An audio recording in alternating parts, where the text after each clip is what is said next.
Selamat hari Minggu dan salam sehat untuk kita saudara yang terkasih dimanapun Anda berada. Terpujilah Tuhan yang melindungi dan memberikan kita setiap hari apa yang kita butuhkan. Kita sehat dan kita ketemu kembali dalam ibadah ini. Kita mendengarkan firman-Nya yang saya sampaikan melalui YouTube ini. Semoga ini menjadi berkat bagi setiap kita dan memberikan kekuatan kepada kita masing-masing. Khotbah hari ini, saat ini adalah khotbah saya yang ke-100 yang sudah disiarkan melalui YouTube. Yang ke-100 dan semoga bisa berlanjut terus nanti untuk minggu-minggu ke depan. Doa saya dan harapan saya semoga khotbah saya ini memberikan penguatan, sukacita, cinta kasih dalam setiap hati pendengarnya dan imannya semakin kokoh dan ditujukan kepada Tuhan yang Maha Kuasa. Kita semua berterima kasih. Saudaraku yang terkasih, marilah kita dengarkan firman Tuhan yang diperuntukkan untuk hari ini Minggu tanggal 6 Maret 2022 tertulis dalam kitab Roma pasal yang ke-10 mulai dari ayat yang ke-8 hingga yang ke-13. Saya bacakan untuk kita semua. Tetapi apakah katanya? Ini firman itu dekat kepadamu, yakni di dalam mulutmu dan di dalam hatimu. Itulah firman iman yang kami beritakan. Sebab jika kamu mengaku dengan mulutmu bahwa Yesus adalah Tuhan dan percaya dalam hatimu bahwa Allah telah membangkitkan Dia dari antara orang mati, maka kamu akan diselamatkan. Karena dengan hati orang percaya dan dibenarkan, dan dengan mulut orang mengaku dan diselamatkan.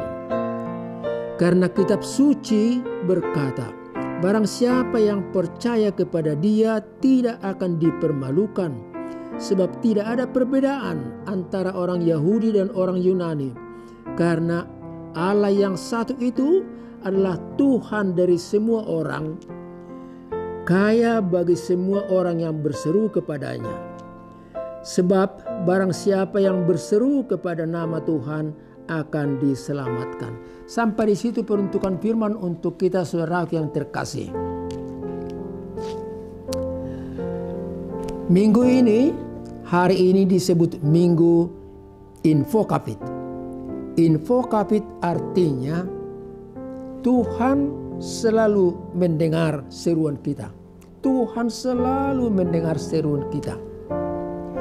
Tuhan berkata dalam Mazmur pasal 91 ayat 15 demikian.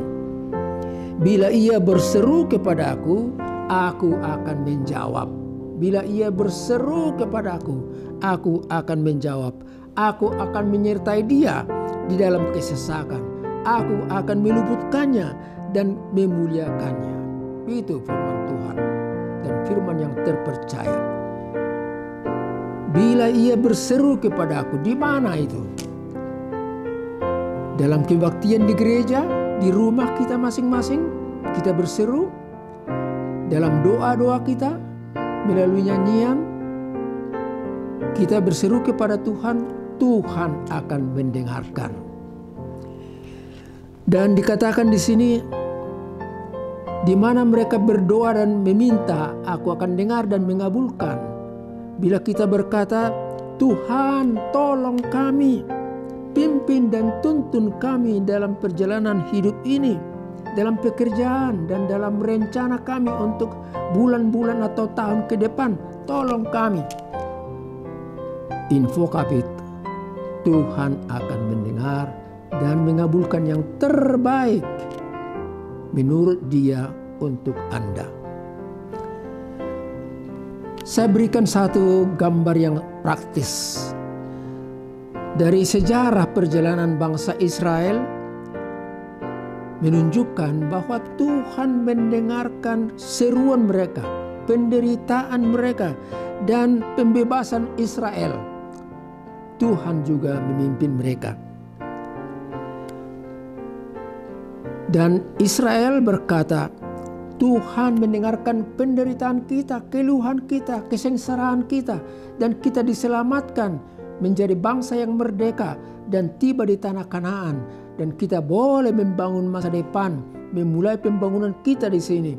Oleh sebab itu, bersyukurlah kepada Tuhan, dan mereka memberikan persembahannya dalam ibadah kepada Tuhan, dan itu juga memberikan masukan kepada kita. Orang yang berseru kepada Tuhan, yang yakin akan pertolongan Tuhan, dia harus memberikan persembahan syukurnya kepada Tuhan.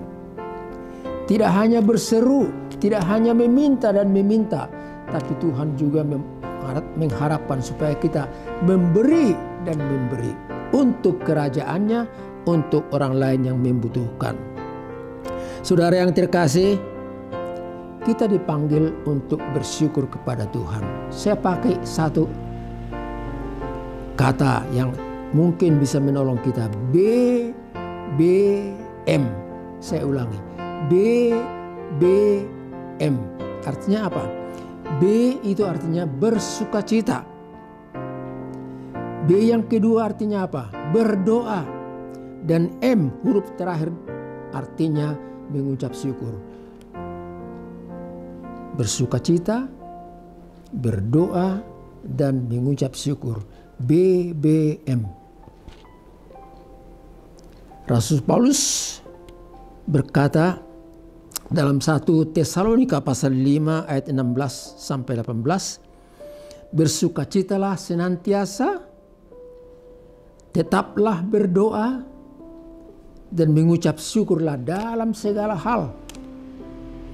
Bersukacitalah senantiasa, tetaplah berdoa, dan mengucap syukurlah dalam segala hal. Praktisnya untuk kita ialah jangan bersungut-sungut dalam hidup ini. Jangan selalu katakan, di mana Tuhan? Tolong Tuhan, masih kurang dan masih kurang.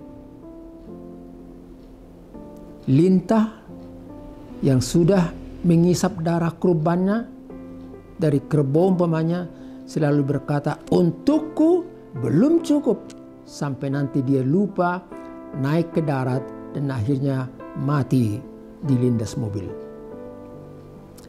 Saudaraku yang terkasih, marilah kita lihat apa pesan daripada khotbah untuk kita pada kesempatan ini. Saya memulai dengan satu kata, yang percaya kepada Kristus sebagai juru selamat dunia, mereka akan ditolong. Sekarang kita bertanya, apa sih artinya percaya? Setiap kebaktian minggu, kita berdiri di dalam kebaktian di gereja umpamanya, dan berkata menyaksikan iman percaya kita. Kita berkata, aku percaya kepada Allah, kepada anaknya Tuhan Yesus Kristus. Aku percaya kepada Roh Kudus. Mungkin karena menjadi kebiasaan yang otomatis dalam setiap kebaktian, kita kurang memahami apa arti percaya di situ.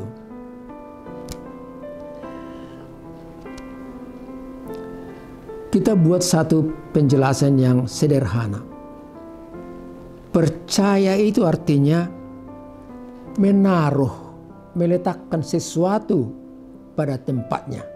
Menaruh sesuatu pada tempatnya. Kita percaya, kita menaruh sesuatu di tempat tersendiri.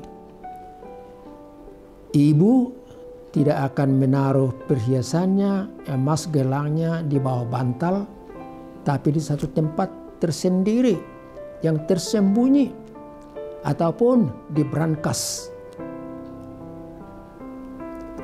Kita juga punya simpanan, entah itu uang, tentu kita taruh di bank yang kita percayai, bukan di sembarang bank ataupun arisan dan lain-lain. Tapi kita menaruh di tempatnya. Martin Luther berkata dengan memberikan satu contoh.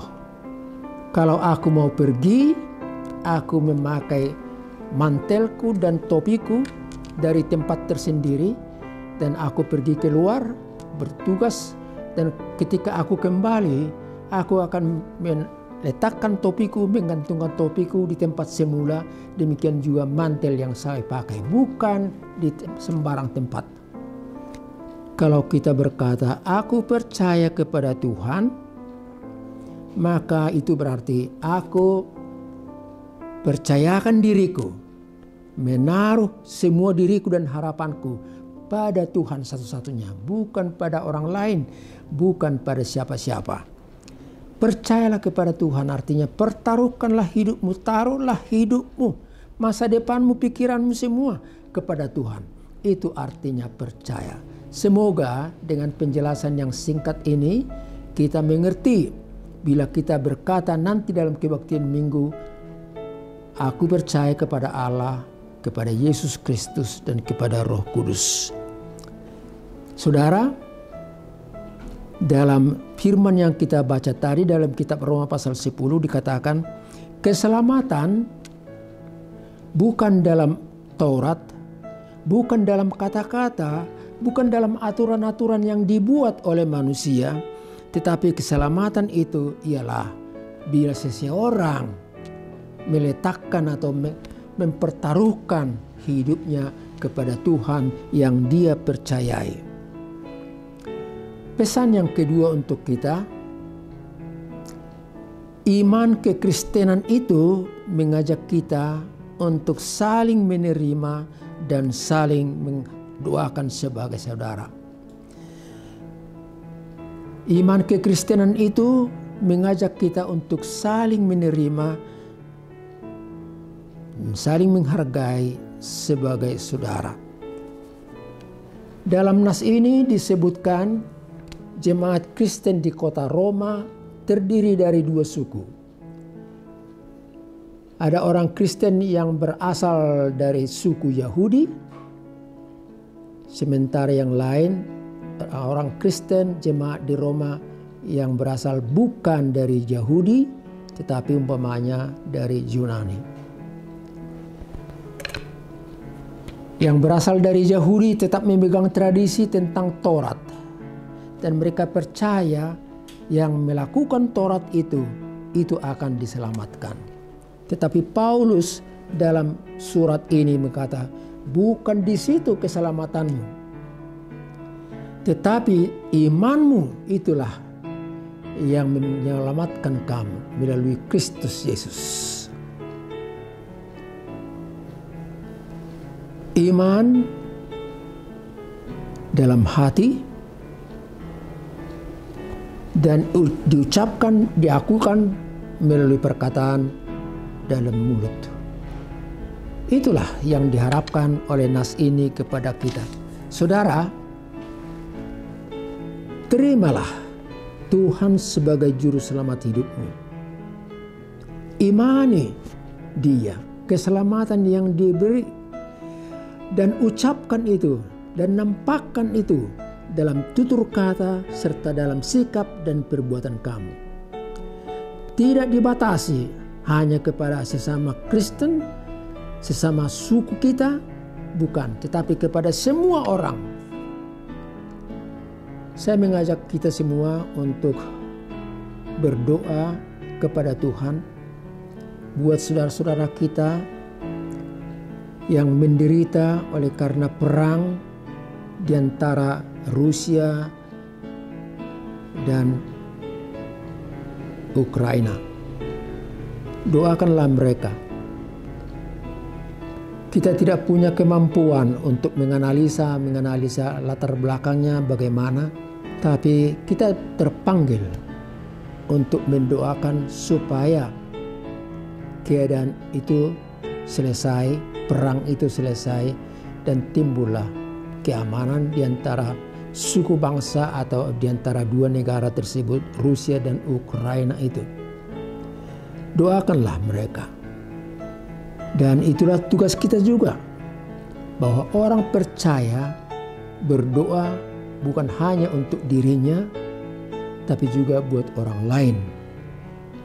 Bukan hanya orang Kristen yang satu suku dengan dia, satu bahasa dengan dia, tapi juga orang Kristen yang lain yang beda suku dan juga beda bahasa dengan dia. Saudara, saya merasa terpanggil untuk menyampaikan kepada kita satu hal. Dalam khotbah saya yang ke-100 kali ini, saya ingat bagaimana Tuhan selalu menyertai perjalanan hidup dan karir saya.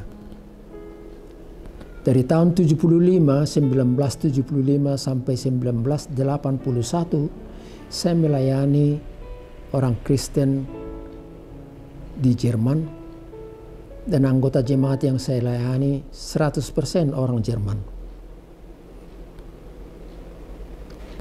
Dan dalam pelayanan itu, saya mau menunjukkan kepada mereka dan juga menjadi keyakinan saya bahwa hanya dengan Tuhanlah kita boleh bekerja.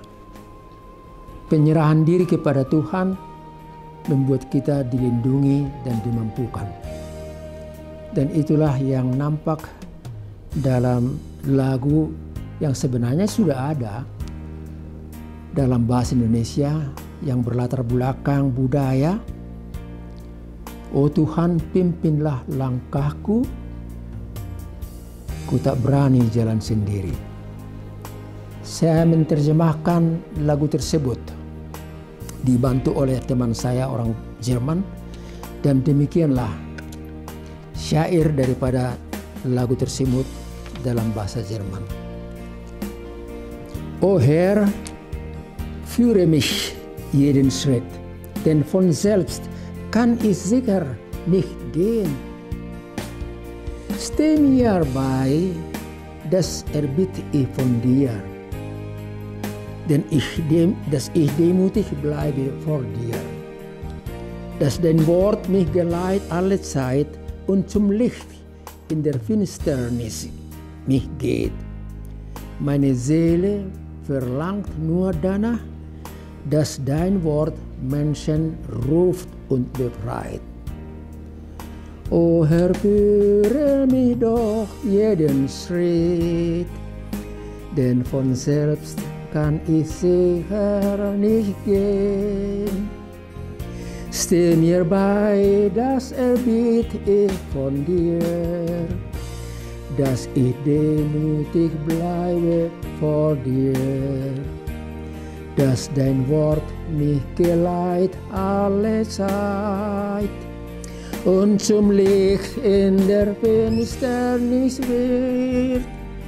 Meine Seele verlangt nur danach, dass dein Wort Menschen ruft und befreit. Semoga syair yang saya bacakan ini dan saya nyanyikan dengan nada yang sederhana ini memberikan kekuatan kepada kita. Melajulah, melangkahlah ke depan, Tuhan memimpinmu. Yang percaya kepada Tuhan akan diselamatkan, yang mengaku dan berbuat baik kepada orang yang lain akan ditolong.